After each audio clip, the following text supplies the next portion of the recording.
I don't smoke.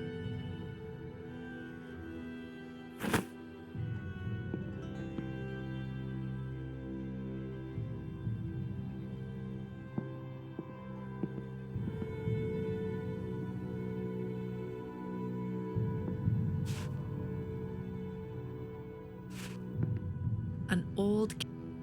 This pipe direct... This must be a weak...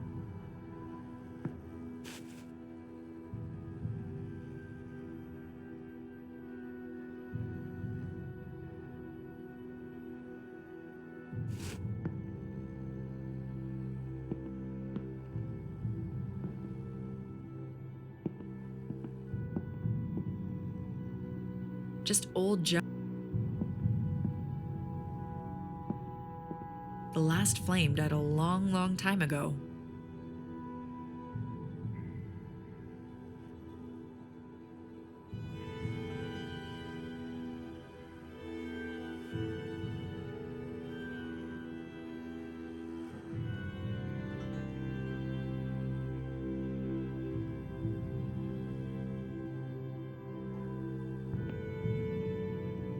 Should I need to make a fire? This'll work perfectly.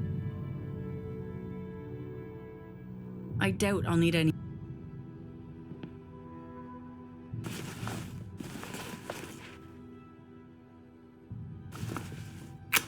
The coal won't burn by itself.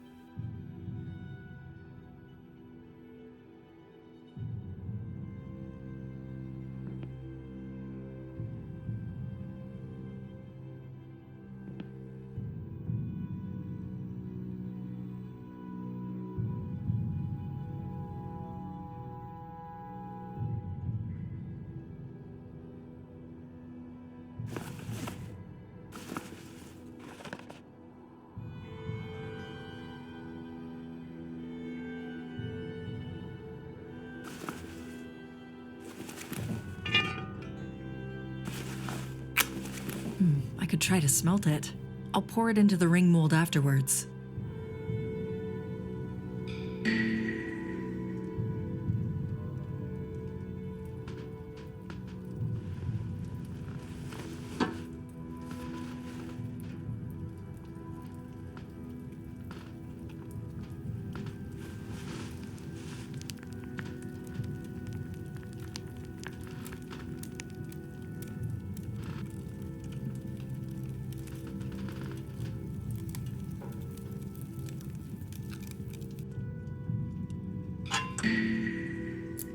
The ring, it's already cold. I can safely grab it, but how is that possible? There's some S. Barnes. The blacksmith, perhaps?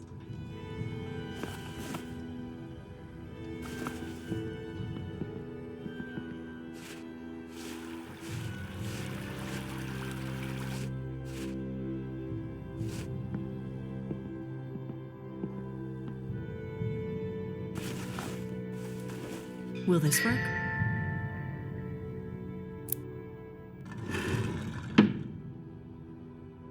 Another inscription. It reads, Mr. Jeffery tells me stories of Maddie from before the fire. She loved collecting things and gazing at the stars. He says he will always hold her near. His eyes grow sad and fill with tears when he speaks of her. I wonder if I might have been like her, were it not for her golden hair.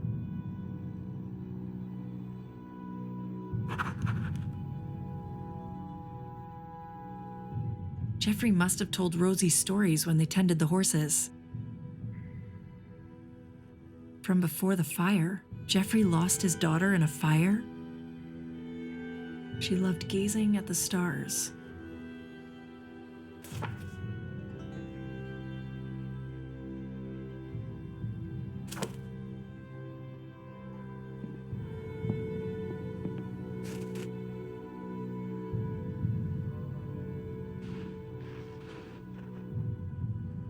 I can use the directions on the backside of the photograph to guide me through the woods.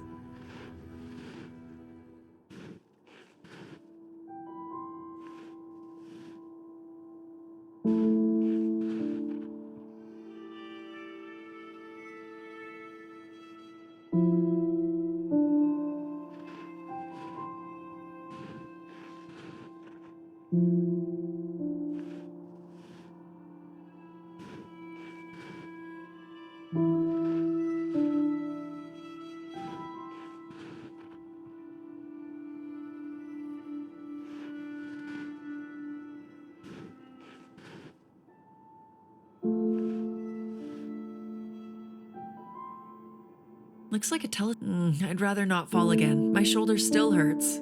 I'll be extra careful. The journal is gone. Did I bring it with me before I left?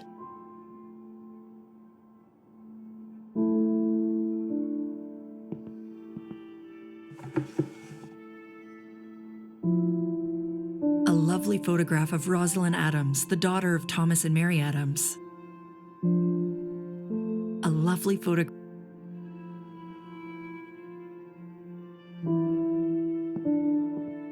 An old telescope. I wonder if it still works.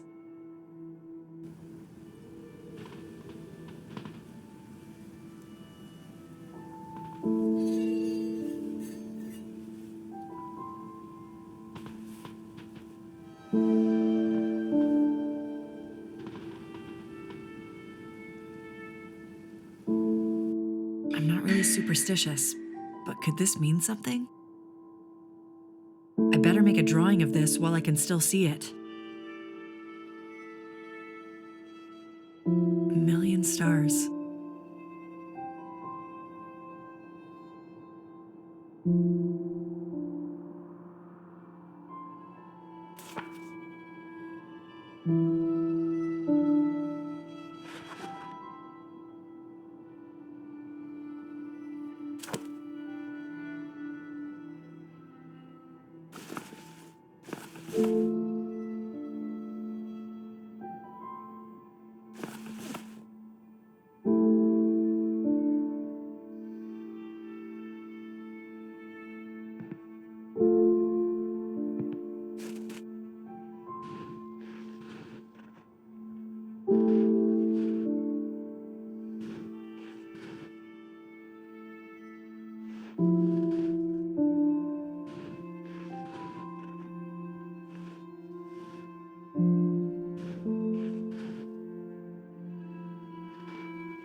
It clicks, but doesn't open.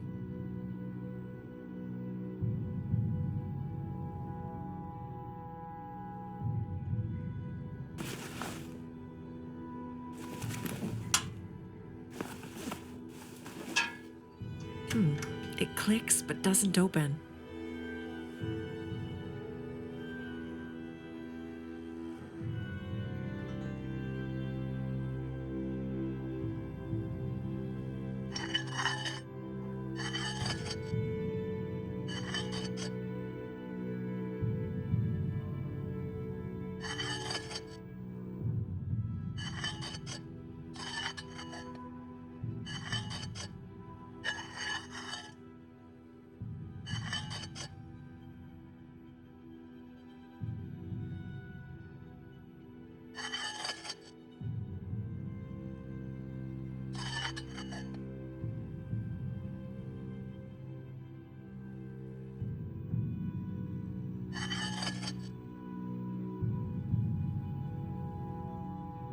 Whoa!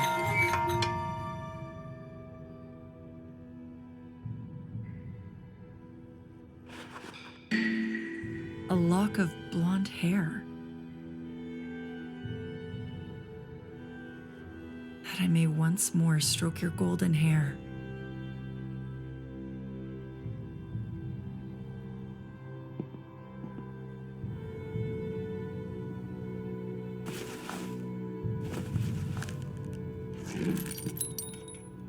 He held onto the locket all along. Madeline Jeffery, 1881 to 1885. This poor girl left the world far too soon. Madeline Jeffery.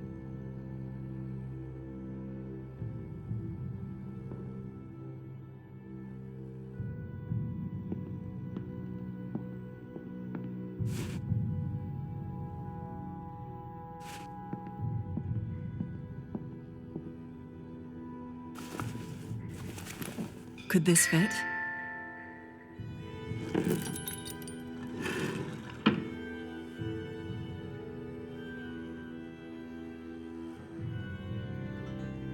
The last inscription reads, "At night, just before bed, I told Mama of a dream I had, that through a song I was turned into a butterfly. I flew o'er the houses and a million trees.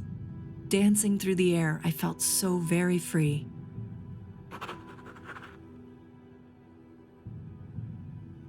I know I've seen a butterfly somewhere around here.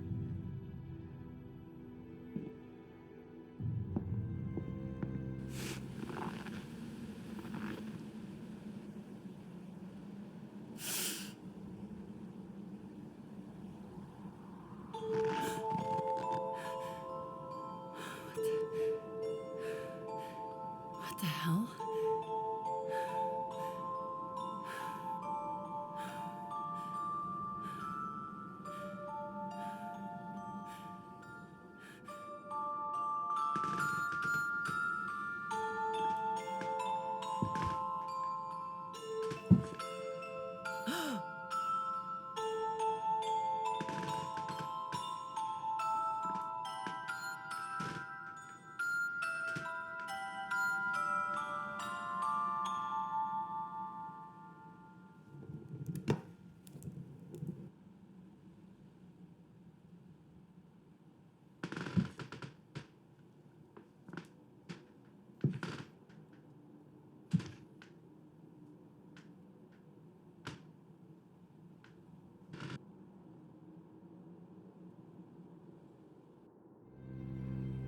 What's happening? How is this thing suddenly playing after all this time?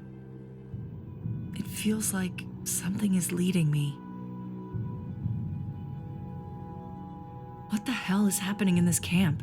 It feels like something is leading me along, guiding me. I think I need to find something for the holes if I want it to play a melody. Something small. Looks like the children.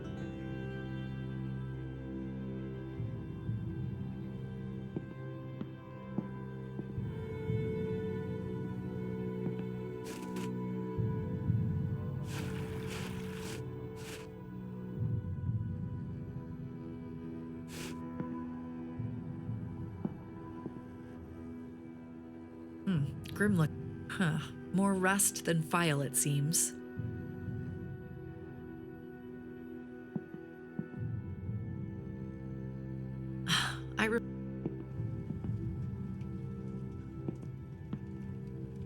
I'll grab a few. They might come in handy.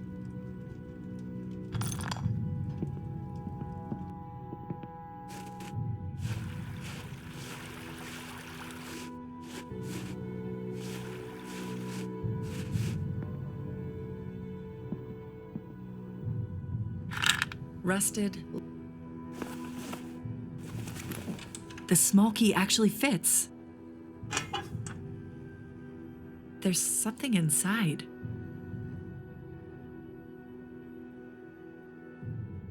Patient, Charles Miller. Cause, injuries sustained in altercation with H. Grady, evening of August 4th. Condition, 2 ribs fractured, left side, heavy bruising to chest and flank.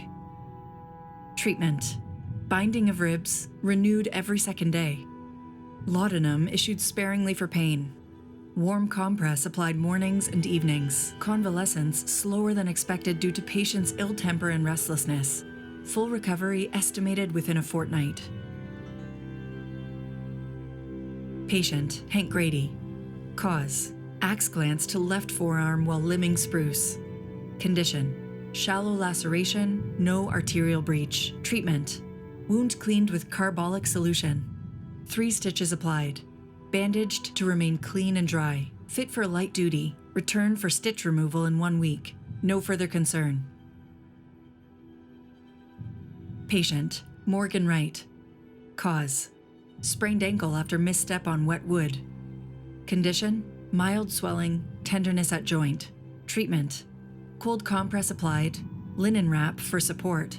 Rest advised. Recovery swift. Mr. Wright fit for dispatch evening of the 5th. yet retained for observation an additional night. Released morning of the 6th.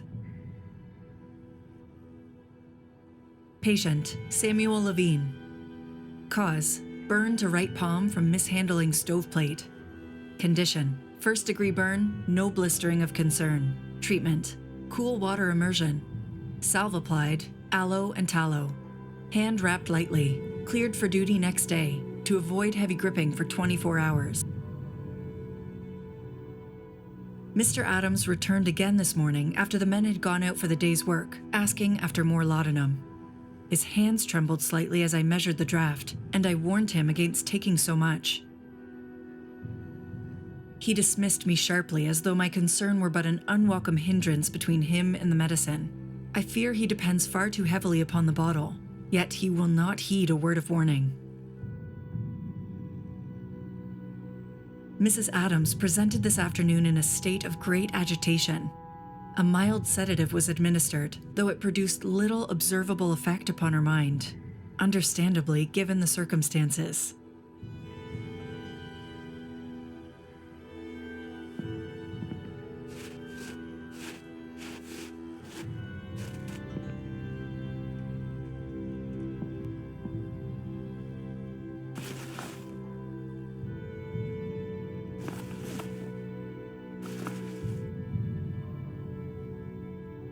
Okay, I think I can place nails in the slots. That should work, I think.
At the back of the north wind.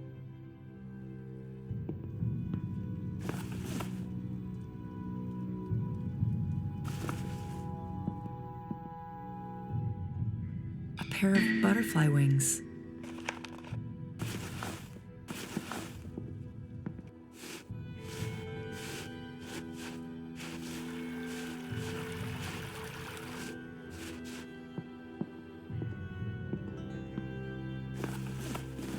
This must be it.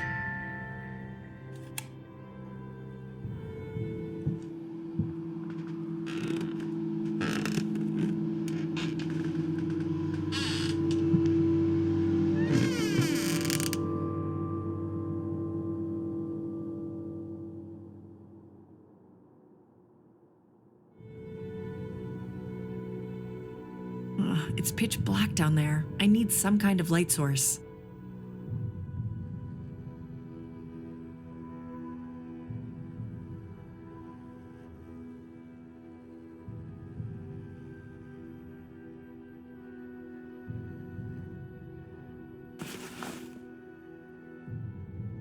Was I led here? Okay, Charlotte. You need to do this.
I won't turn back now.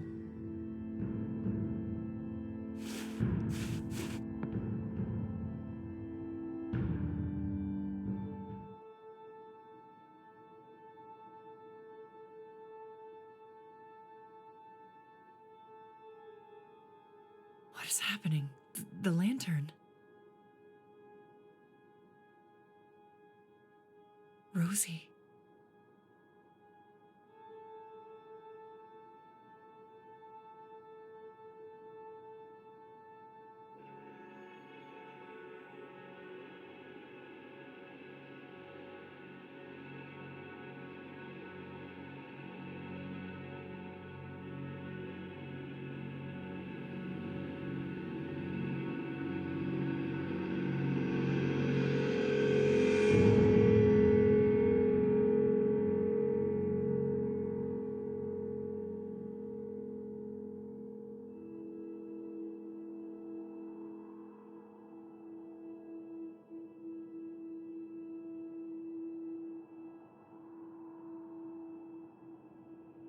That's Sam and Hank.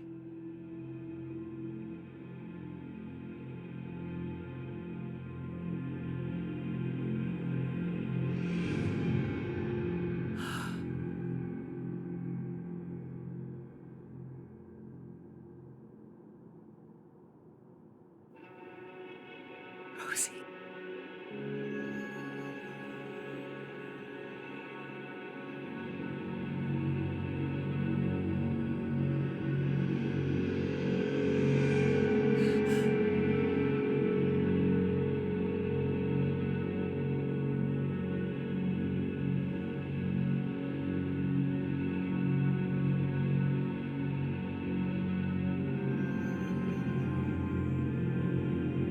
Rosie.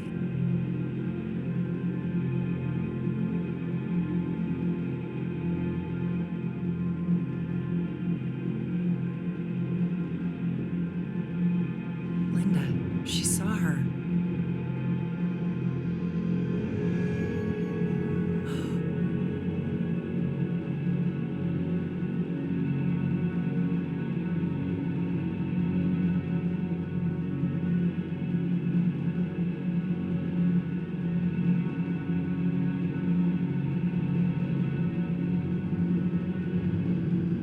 Linda, what did you do?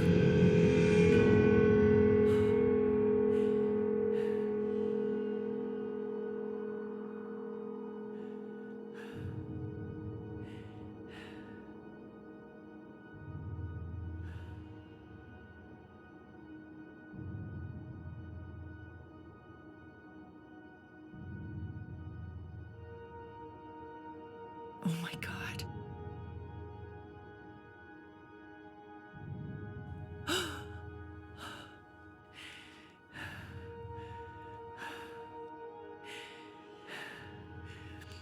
Jesus Christ, Hank, what did you do?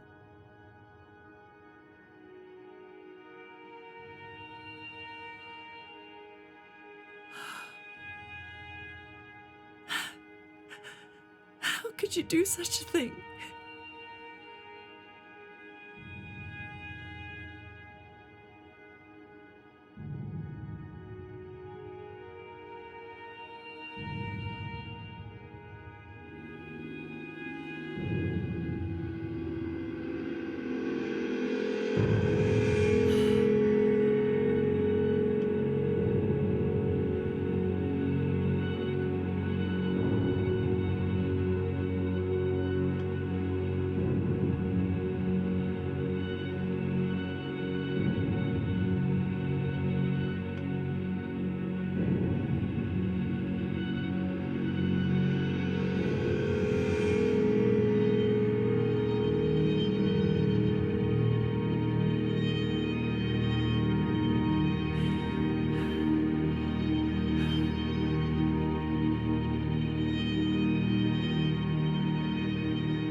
Say it.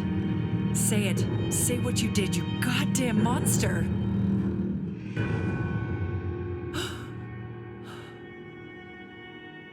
No. He didn't do anything. Oh my God.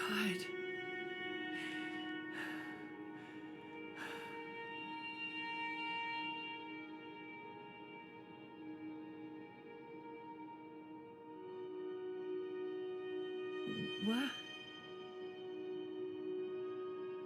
Liar.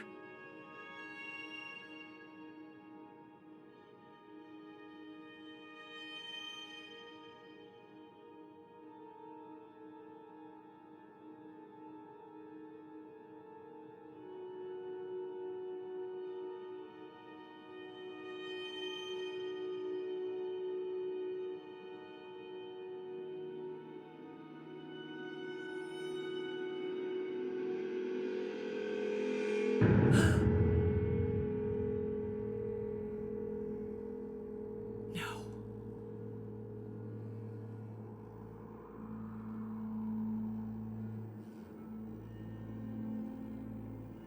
You goddamn monsters. What?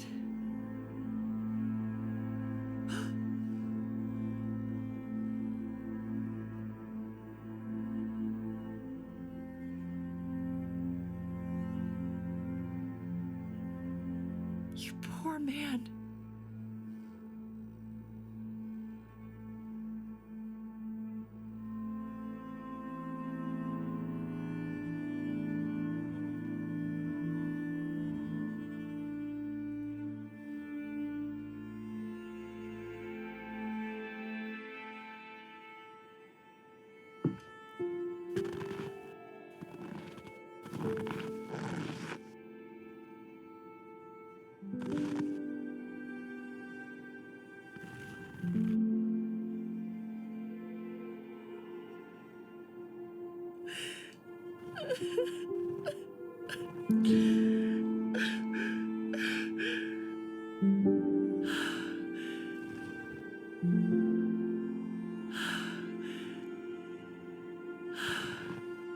What?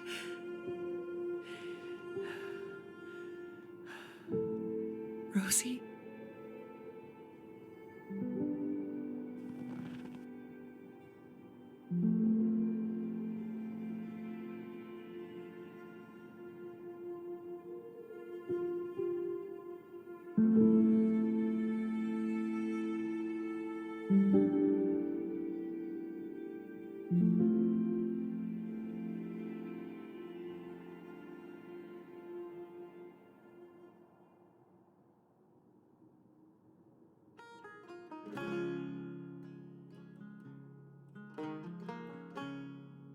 The mornings come crisp with frost that clings to the grass.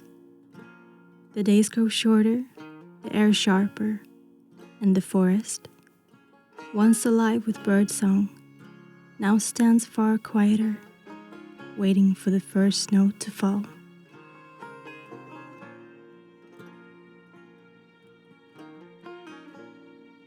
I still feel a pull of nightmares and melancholy upon my heart, though of late it seems somewhat lessened, as if their weight has eased, if only a little. I do not imagine I shall ever be truly free of them. But perhaps, in time, we might coexist, like a welcome neighbors one learns to endure. Could it be that Dr. Williamson's recommendation has, in fact, proven effective? That this journal has done what no medicine ever could? If you are reading this, my beloved Rosie, I can but hope for your forgiveness.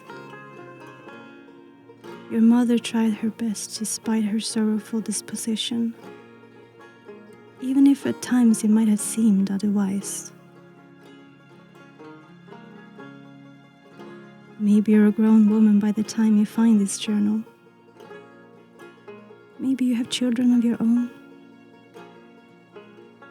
Maybe you remember the time in Deer Creek with fondness, as an adventure where every tree and meadow had its luster and mystery.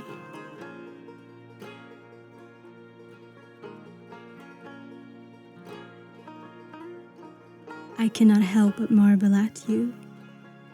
You move through life with such innocence and wonder, and I'm grateful that my shadows do not seem to reach you.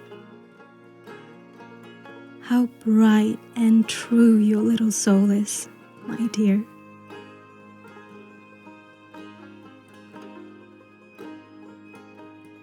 My beloved girl, I love you more than anything in this world.